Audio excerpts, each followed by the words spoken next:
ખેડા જિલ્લામાં કુલ 9 નગરપાલિકા આવેલી છે। 9 નગરપાલિકામાંથી 4 નગરપાલિકામાં ચૂંટણી યોજાવાની છે।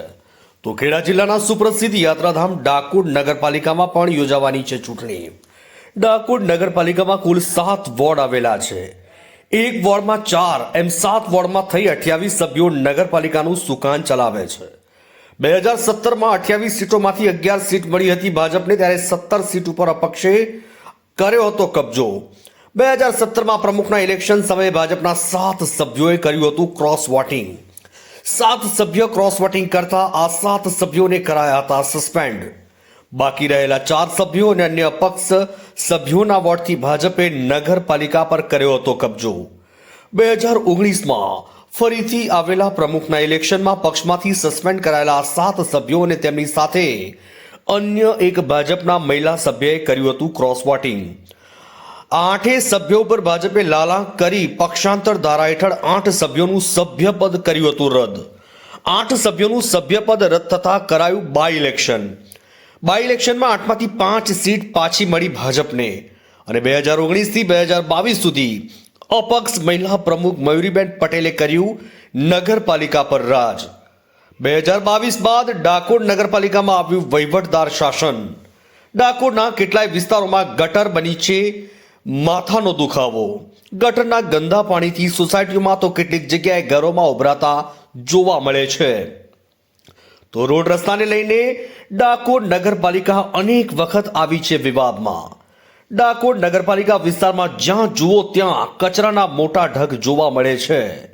પીવાના પાણીથી લઈ અનેક સમસ્યાનો અહીં આગળ સ્થાનિકો કરી રહ્યા છે સામનો। યાત્રાધામને લઈને હજારો યાત્રાઓ પણ નગરપાલિકાના કામગીરીથી થયા છે ત્રાહિમામ। ડાકોરનો સૌથી મોટો જટિલ પ્રશ્ન ભારતીય જનતા પાર્ટીની અંદર ડાકોરની અંદર ડાકોરના લોકો અને ડાકોરની અંદર આવતા યાત્રાળુઓ માટે જે તે જગ્યાએ ગટરોના પાણી ઉભરાઈ રહ્યા છે। ગટરો ચોકઅપ થઈ ગઈ છે। રોડ પર ગટરોના ગંદા પાણીના કારણે દુર્ગંધ મારી રહી છે। ડાકોરના નાગરિકોની સાથે સાથે આવનાર યાત્રાળુઓની પણ લાગણી દુભાઈ રહી છે। અલગ અલગ વાત કરીએ તો નગરપાલિકાનું ઇલેક્શન આવી રહ્યું છે, કેવા પ્રકારની સમસ્યાઓ છે? ડાકોર નગરપાલિકાનું ઇલેક્શન આવી રહ્યું છે। સૌપ્રથમ તો સમસ્યા અહીંયા આગળ એ છે કે જે ભારતીય જનતા પાર્ટીના લોકો ચૂંટાય છે તે ચૂંટાયેલા લોકો પ્રજાનું હિત કરવાના બદલે પોતાનું હિત કરવામાં રાચ્યા પચ્યા રહે છે। એ મોટી સમસ્યા છે। ચૂંટાયેલા લોકો પોતાના હિત માટે પોતાના વિસ્તારોની અંદર કામ કરવાના બદલે પોતે બિલ્ડરો અને કોન્ટ્રાક્ટરો હોવાના કારણે પોતે જે જગ્યાએ સાઇટો ઊભી કરી હોય ત્યાં રોડ રસ્તાના કામો પહેલાં થઈ જતા હોય છે। કોઈ પણ પ્રકારના પ્લાનિંગ વગર મકાનો વેચી દેવામાં આવતા હોય છે અને પછી આવા મકાનો વેચનાર નાગરિકોને ગટરની સમસ્યાનો, પાણીની સમસ્યાનો હાલાકી ભોગવવી પડતી હોય છે। આગામી ઇલેક્શન આવી રહ્યું કેવા પ્રકારના નેતા હોય છે? આગામી ઇલેક્શન આવી રહ્યું છે તો આ ઇલેક્શનની અંદર ડાકોર નાગરિક સમિતિ કે કોઈ પણ નેજા હેઠળ જો ઇલેક્શન લડવામાં આવે તો ભારત અને કોંગ્રેસને બંનેને જાકારો મળી શકે એમ છે।